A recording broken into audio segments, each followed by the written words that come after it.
Hello, I am a biology educator in the NEET UG category. Welcome you all this wonderful platform biology with Jashan Pocha. So yes, today we are starting with a new chapter cell cycle and cell division. आज इस chapter का first lecture है जिसका नाम है cell cycle and cell division. आज के इस चैप्टर में हम कंप्लीट करने वाले हैं फुल इंटरफेस। क्या कवर करने वाले हैं? इंटरफेस। फिर नेक्स्ट लेक्चर से हम स्टार्ट करेंगे माइटोटिक फेज जिसके अंदर माइटोसिस और मियोसिस करेंगे। तो आज स्टार्ट करते हैं with this new chapter cell cycle and cell division और इंटरफेस के चीते चीते उड़ा देते हैं। स्टार्ट करते हैं। यस तो सबसे पहला नाम है cell cycle and cell division. फिर बात करते हैं चैप्टर की। तो क्या होता क्या आखिर इस चैप्टर में? सब कुछ there will be everything hand written, everything is hand written, everything is hand written. Okay तो cell cycle and cell division में समझ लो ये एक सेल है, ये क्या है? सेल है और ये उसका न्यूक्लियस है। पहले सेल इतना सा था, फिर सेल की साइज क्या हो रही है? इंक्रीज हो रही है। क्या हो रही है? सेल की साइज इंक्रीज हो रही है, लेकिन जो न्यूक्लियस है उसकी साइज तो उतनी सी है, वो इंक्रीज नहीं हो रही है ना। तो इसमें क्या हो रहा है? साइटोप्लाज्म का इंक्रीज हो रहा है ना। ये देखो, पहले ये इतना था, फिर ये इतना हो गया, फिर ये इतना हो गया। तो इसमें और कुछ नहीं हो रहा है, सिर्फ क्या हो रहा है? साइटोप्लाज्म इंक्रीज हो रहा है। क्या हो रहा है? साइटोप्लाज्म का इंक्रीज हो रहा है। क्या न्यूक्लियस इंक्रीज हो रहा है? क्या न्यूक्लियस इंक्रीज हो रहा है? नहीं, न्यूक्लियस का ग्रोथ नहीं हो रहा है। न्यूक्लियस अपना उतना ही है, ठीक है। सिर्फ साइटोप्लाज्म इंक्रीज हो रहा है। तो इसकी वजह से क्या होता है? डिस्टर्ब होता है। क्या डिस्टर्ब होता है? क्या डिस्टर्ब होता है? हमारा nucleo cytoplasmic ratio, nucleo cytoplasmic ratio, है ना। क्या डिस्टर्ब हो रहा है इसकी वजह से? हमारा न्यूक्लियो साइटोप्लाज्मिक रेशियो डिस्टर्ब हो रहा है। और ये डिस्टर्बेंस की वजह से हम लोग क्या करते हैं? सेल डिवाइड करते हैं। क्या करते हैं? सेल को डिवाइड करते हैं, ठीक है। फिर सेल डिवाइड करके ऐसे बन जाता है। यस तो बस यही बात है। पहले सेल का साइज इतना था, फिर क्या होने लग गया? सेल ग्रोथ करने लग गया, सेल बड़ा होने लग गया, साइटोप्लाज्म उसका इंक्रीज होने लग गया, लेकिन न्यूक्लियस इंक्रीज नहीं हो रहा है। सिर्फ साइटोप्लाज्म इंक्रीज हो रहा है, न्यूक्लियस इंक्रीज नहीं हो रहा है। फिर क्या होगा उसका? तो ये साइटोप्लाज्म जो इंक्रीज हो रहा है, तो उसकी वजह से न्यूक्लियो साइटोप्लाज्मिक रेशियो क्या हो रहा है? डिस्टर्ब हो रहा है। फिर सेल क्या कर देता है? डिवाइड कर देता है, ठीक है। अब ये जो सेल साइकिल है ना, सेल साइकिल जो है इसका डेफिनेशन क्या है? एनसीईआरटी में गिवन है। एनसीईआरटी में क्या है? गिवन है। इसका डेफिनेशन क्या है? सीक्वेंस क्या है? एक इसमें सीक्वेंस ऑफ इवेंट्स चलते हैं। सीक्वेंस ऑफ इवेंट्स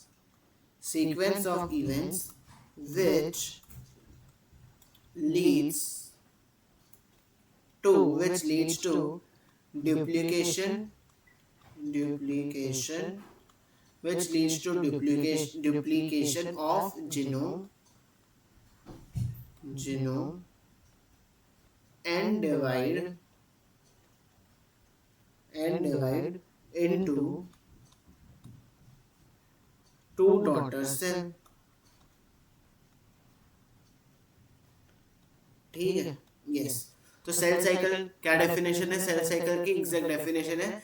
इसमें क्या होता है? सीक्वेंस होते हैं। सीक्वेंस बोले तो पहले G1 फिर S फिर G2 फिर M फेज, तो ऐसे सीक्वेंस से चलता है। तो sequence of events which lead to duplication, क्या होता है? डुप्लीकेशन होता है जीनोम का और डिवाइड करता है किसमें? दो डॉटर सेल्स में, ठीक है। और ये जो चीजें हैं ये कैसे होती है? जेनेटिकली कंट्रोल होती है।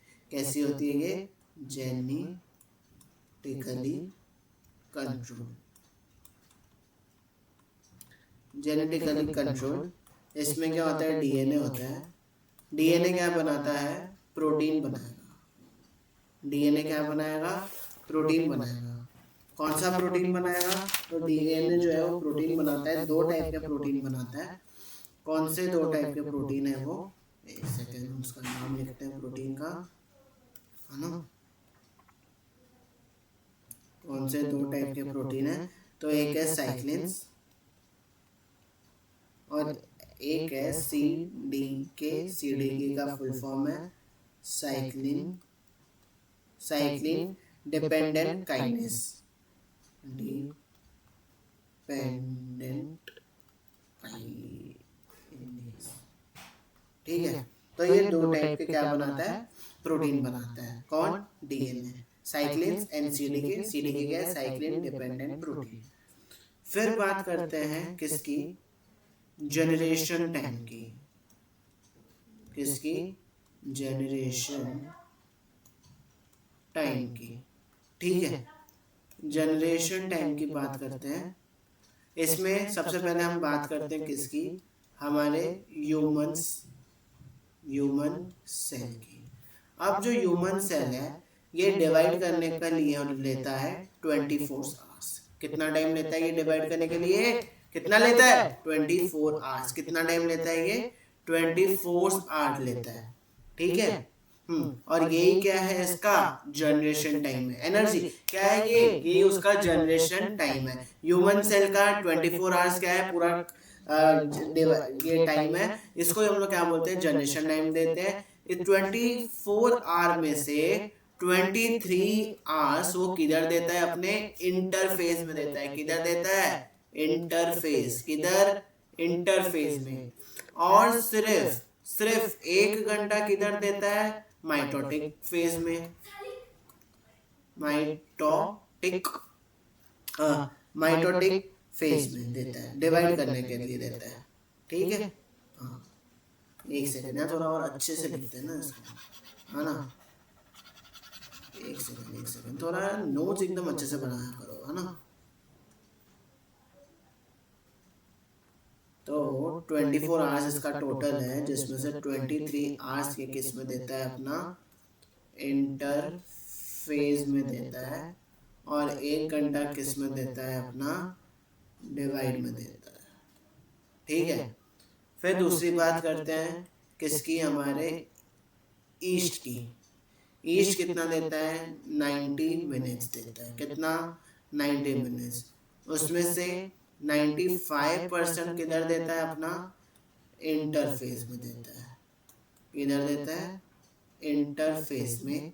और सिर्फ 5% किधर देता है? हमारा डिवाइड जो होता है ना, एम फेस, उधर डिवाइड में। मतलब 90% का 85 मिनट्स ये किधर दे रहा है? इंटरफेस में दे रहा है। और सिर्फ 5 मिनट किधर दे रहा है? ये डिवाइड में दे रहा है। और ये जो टाइम है ना, जनरेशन टाइम, ये सेल बाय सेल वेरी करता है। जैसे कि ह्यूमन सेल का 24 था, ईस्ट का 90 था। ऐसे अलग अलग सेल में सबका अलग अलग जनरेशन टाइम होता है। तो ऐसा कोई फिक्स्ड नहीं होता है ना। फिर नेक्स्ट टॉपिक की ओर जाते हैं। फिर नेक्स्ट, एक सेकंड ना, I am taking my new slide. फिर नेक्स्ट टॉपिक बात करते हैं किसका? किसकी बात करते हैं नेक्स्ट में?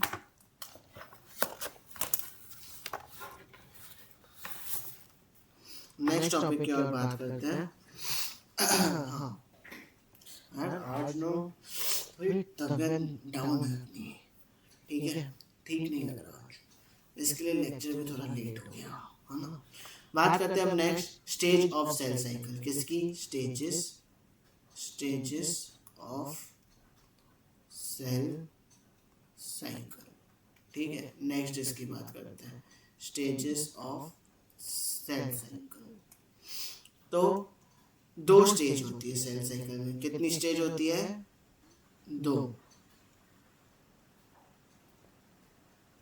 एक आता है इंटरफेस, एक आता है इंटरफेस, और एक आता है एम फेस, माइटोटिक फेस, जिसमें डिवाइड होता है, एम फेस।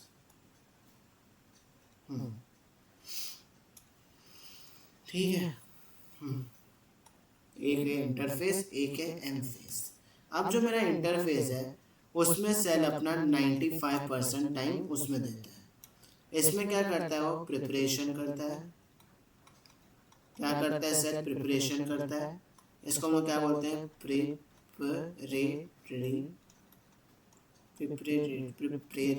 फेज बोलते हैं। ठीक है, इसमें सेल डिवाइड नहीं करता है, लेकिन मेटाबॉलिकली मेटाबॉलिकली मेटाबॉलिकली एक्टिव रहता है ना।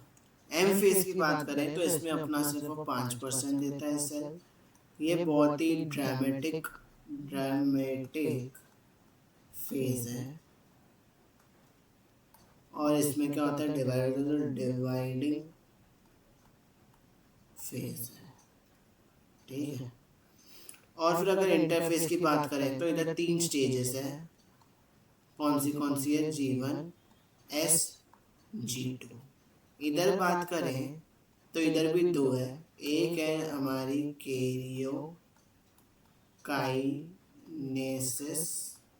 और एक है कैरियोकाइनेसिस मतलब न्यूक्लियस का डिवीजन, साइटोकाइनेसिस मतलब साइटोप्लाज्मिक का डिवीजन। साइटोकाइनेसिस, ठीक है। तो ये 2 स्टेज होती है, एक इंटरफेस एक एम फेज। सेल जो है 95% हम अपना इंटरफेस में देता है। इंटरफेस क्या है, प्रिपरेशन। देखो अब मैं तो बहुत अच्छे से समझाता हूँ। इंटरफेस ना एक एग्जाम के एग्जाम्पल समझते, समझो नीट एग्जाम है ना। हम नीट की तैयारी कर रहे हैं, है ना, नीट की तैयारी कर रहे हैं। कितना टाइम का कोर्स चाहिए, मतलब नीट 2 साल है ना। फिर तो ड्रॉप होता है, वो अलग बात है। लेकिन पहले क्या होता है, 2 साल 11th और 12th का कोर्स। उसमें हम खुद को तैयार करते हैं। क्या करते हैं, खुद को तैयार करते हैं। किसके लिए तैयार करते हैं, तो क्रैक अ नीट एग्जाम, है ना। तो जो इंटरफेस है ना, वो भी ऐसा ही है। उधर क्या कर रहा है, खुद अपना सेल खुद को तैयार कर रहा है। तैयार कर रहा है किसके लिए, एम फेज के लिए। हम भी क्या करते हैं, खुद को तैयार करते हैं। तैयार करते हैं किसके लिए, नीट के लिए। और नीट, फिर जब नीट एग्जाम होता है, जब नीट एग्जाम होता है तब क्या होता है, बहुत सारा ड्रामा होता है। कोई बच्चा रोता है, किसको स्वेटिंग होती है, फिर अलग अलग चीजें, पेपर लीक होते हैं। तो ये सब ड्रामा है ना। तो उसको बोलते हैं एम फेज। तो मतलब पहले हम खुद को तैयार करते हैं, जिसको हम लोग क्या बोलेंगे, इंटरफेस। फिर एम फेज आता है, जिसमें क्या करते हैं, सेल खुद को डिवाइड करता है। और ऐसा ही है, हम प्रिपरेशन को इतना टाइम देते हैं, 2 साल देते हैं प्रिपरेशन, 2 साल करते हैं 3 घंटे के एग्जाम के लिए। तो सेल भी तो ऐसा ही है ना, सेल भी ऐसा ही है। वो खुद को इतने इंटरफेस में इतना टाइम दे रहा है। ह्यूमन सेल वो 23 घंटा 23 आवर्स अपने इंटरफेस में दे रहा है, सिर्फ 1 घंटे के काम के लिए। एम फेज में सिर्फ 1 घंटा ही तो है। हम भी तो ऐसे ही हैं, 2 साल दे रहे हैं एग्जाम को क्रैक करने के लिए। एग्जाम कितना है, सिर्फ 3 घंटे का, है ना। तो देखो ऐसे समझने का, ऐसे मतलब खुद से रिलेट करके अगर समझोगे ना तो भूलोगे नहीं कभी। समझे, तो ऐसे करके समझने का। फिर इंटरफेस में 3 स्टेज है, G1 S G2। M phase में 2 है, एक कैरियोकाइनेसिस एक साइटोकाइनेसिस। कैरियोकाइनेसिस में क्या होता है, कैरियोकाइनेसिस में हमारा ये होता है न्यूक्लियस का डिवीजन। साइटोकाइनेसिस में साइटोप्लाज्म का डिवीजन। कैरियोकाइनेसिस में आते हैं हमारे पास 4, prophase, metaphase, anaphase, telophase. Prophase, metaphase, anaphase, telophase. ठीक है, तो ये कैरियोकाइनेसिस में आते हैं, इसको याद रखना है। फिर बात करते हैं, ये है हमारी सेल साइकिल। क्या है ये, सेल साइकिल। क्या है ये, सेल साइकिल। तो इसमें देखो क्या क्या है, सबसे पहले क्या है, G1 फेज है। फिर दूसरा है S फेज, सिंथेटिक फेज।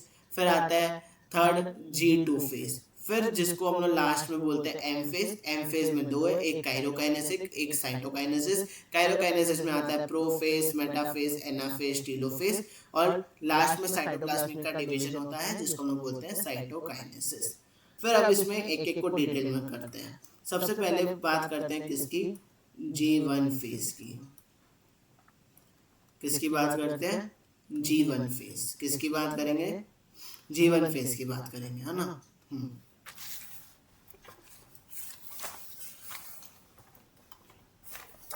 अगर मैं G1 फेज की बात करूं, तो जो G1 फेज है ना, गैप 1 इज लॉन्गेस्ट फेज। सबसे बड़ी फेज ये, लॉन्गेस्ट फेज ऑफ इंटरफेस, ठीक है, longest phase of interphase, and of whole, and of whole, and of whole cycle, ठीक है, एंड ऑफ होल साइकिल। इसमें क्या क्या होता है, इसमें होता है हमारा अमाइनो एसिड का फॉर्मेशन, अमाइनो एसिड्स का फॉर्मेशन होएगा।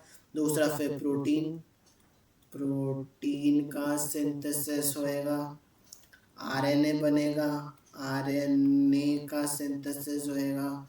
फिर किसका होएगा, एटीपी का सिंथेसिस। फिर न्यूक्लियोइड, तो ये सब चीज़ें यहाँ पे बनती है। न्यूक्लियोइड का मैक्सिमम सेल ऑर्गेनेल का यहाँ पे डिप्लीकेशन होता है, मैक्सिमम सेल ऑर्गेनेल डुप्लीकेशन यहाँ पे होता है। डुप्लीकेशन मतलब बनता यहाँ पे है, और यहाँ पे साइटोप्लाज्म भी इंक्रीज होता है। और इस फेज को क्या बोला जाता है, तो इस फेज को बोला जाता है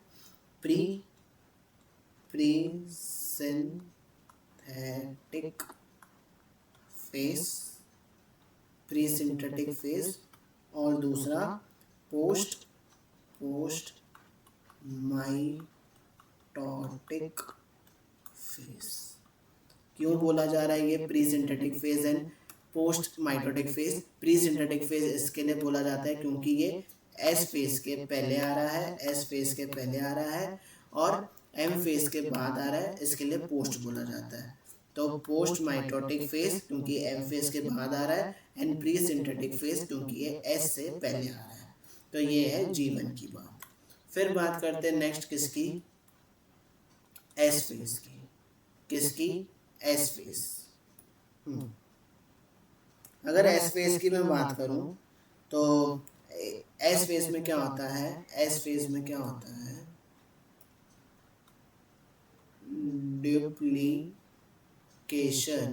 डुप्लीकेशन या फिर रेप्लिकेशन ऑफ डीएनए का क्या होता है, यहाँ पे डुप्लीकेशन और रेप्लिकेशन होता है। समझ ले कि मेरे पास 2n कंडीशन है, मतलब 46 क्रोमोसोम है। तो यहाँ पे क्या होता है, ये मेरा क्रोमेटेड है, तो इससे क्या बनता है, ऐसे बनता है। मतलब ये तेरा एक क्रोमेटेड था, यहाँ पे क्या आ जाते हैं, 2 क्रोमेटेड आ जाते हैं, ठीक है।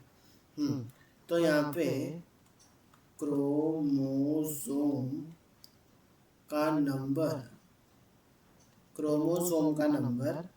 क्या रहता है, सेम। लेकिन डीएनए कंटेंट क्या हो जाता है, डबल। डीएनए कंटेंट क्या हो जाता है, डबल। समझो पहले 20 पिकोग्राम था, तो अब कितना हो जाएगा, 40 पिकोग्राम। तो एस फेज में याद रखने का कि पहले तो ये डुप्लीकेशन और रेप्लिकेशन होता है किसका, डीएनए का। क्रोमोसोम का नंबर क्या रहेगा, सेम रहेगा, और डीएनए का कंटेंट क्या हो जाएगा, डबल हो जाएगा। मतलब 46 का 46 रहेगा, लेकिन 20 पिकोग्राम से 40 पिकोग्राम हो जाएगा। फिर आते हैं हम लोग लास्ट फेज, जिसका नाम है G2 फेज,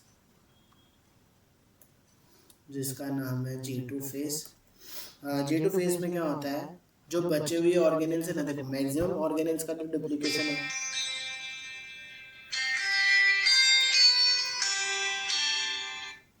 हेलो,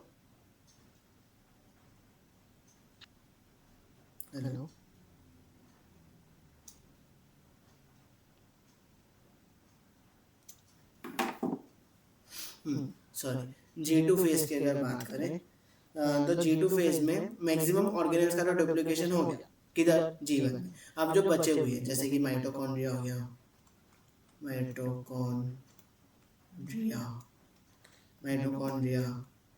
क्लोरो, एक सेकेंड यार, इतना गंदा हाथ, हाथ बहुत फिसल रहा है, स्वेटिंग यार, हाथ फिसल रहा है, द रीजन ये ऐसे हैंडराइटिंग आ रही है। ठीक है, माइटोकॉन्ड्रिया।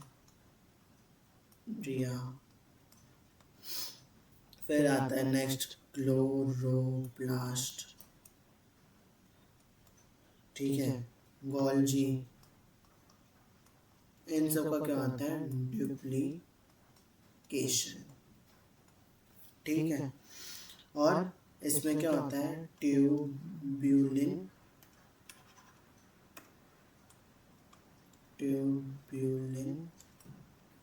प्रोटीन का सिंथेसिस भी होएगा, और इसको हम लोग क्या बोलते हैं, post synthetic face and pre mitotic face. Post synthetic face क्यों बोला, क्योंकि ये एस के बाद आ रहा है। G2 देखना, G2 एस के बाद आ रहा है, G2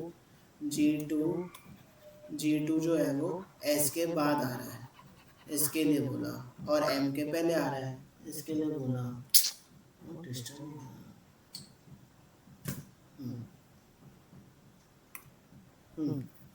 फिर लास्ट स्टेज की बात करते हैं, जिसका नाम है G0 फेस। क्या नाम है, G0 face. Okay.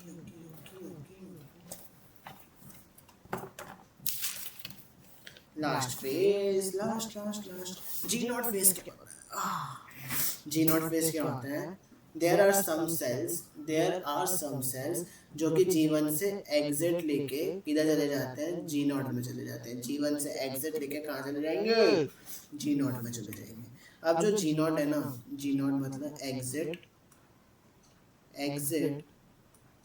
Exit phase suspended from cell cycle।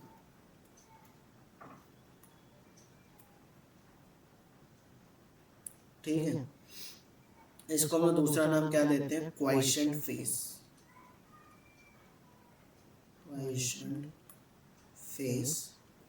फिर डोर्मेंट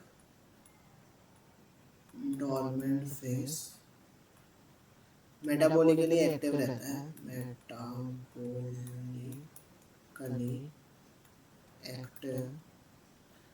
और ये रेस्टिंग फेज। क्यों रेस्टिंग फेज क्यों बोल रहे हैं, क्या सेल मर गया क्या, रेस्टिंग फेज इसके लिए बोल रहे हैं क्योंकि यहाँ पे सेल डिवाइड नहीं कर रहा है, लेकिन बाकी दूसरे काम कर रहे हैं। ठीक है, फिर जब इसकी डिवाइड होती है तो can be call back to divide. ठीक है, तो ये था G0 के बाद। फिर लास्ट में एक बात करते हैं, जो सेल है ना, ये दो तरह के हैं। एक है जो फ्रीक्वेंटली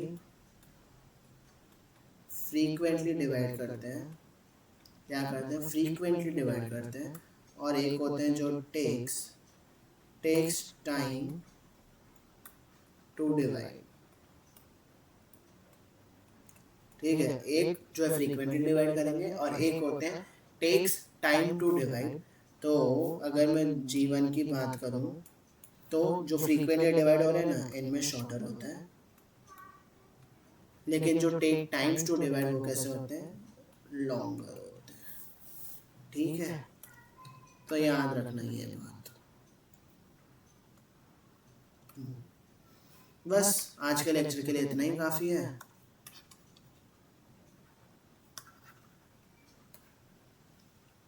ठीक है, फिर नेक्स्ट लेक्चर में हम अपना एम फेज से स्टार्ट करेंगे। आज जो लेक्चर था, एक सेकंड, एक और इम्पोर्टेंट बात है। एक और इम्पोर्टेंट बात ये है, जहाँ तक आज हमने ये खत्म किया चैप्टर, खत्म किया ना, ये देखो हमने यहाँ तक खत्म किया, एम फेज के ऊपर तक, यहाँ तक हमने खत्म कर दिया है। अब कल एम फेज स्टार्ट होने से पहले हम यहाँ तक क्या करेंगे, एनसीईआरटी रीडिंग करेंगे। क्लास के साथ साथ NCERT reading is most important. तुमको क्या करना है, अभी जो मैंने नोट्स, देखो आज के मैंने लेक्चर में नोट्स सब लिख के किया है, तो मेरे साथ तुम भी लिख के करोगे, लिख के करो, ठीक है ना। तो लिख के करने का, फिर उसको रिवाइज करने का, फिर एनसीईआरटी पे आने का और एनसीईआरटी को रीड करने का एंड देन क्वेश्चन सॉल्व करने का। ओके, तो इतना काम करो। फिर कल जब हम एम फेज स्टार्ट करेंगे, तो एम फेज स्टार्ट करने से पहले अब जहां तक हमने कंप्लीट किया है वहां तक की हम एनसीईआरटी रीड करेंगे, फिर आगे हम एम फेज स्टार्ट करेंगे। ओके, ठीक है, तो एनसीईआरटी भी होएगी और ऐसे भी होएगा। ठीक है, मिलते हैं कल के लेक्चर में, लेक्चर नंबर 2 में। फिर हम स्टार्ट करेंगे एम फेज स्टार्ट करने से पहले जहां तक आज के है वहां तक के हम एनसीईआरटी भी रीड करेंगे। ठीक है, तो तुम भी एनसीईआरटी रीड करके आना और कल फिर मेरे साथ भी करना। तो मिलते हैं कल के इस लेक्चर में। Thank you so much for watching this wonderful session. ठीक है, please share this lecture as you can, share करो प्लीज, जितना कर सकते हो करो, क्योंकि मेरा बस एक ही गोल है कि इस इंडिया में जितने भी बच्चे हैं सबको बेस्ट एजुकेशन देना। ठीक है, तो मिलते हैं कल के लेक्चर में। तब तक के लिए बस मेहनत करो, स्टडी करो, पढ़ाई करो अच्छे से। ठीक है, मिलते हैं, बाय बाय।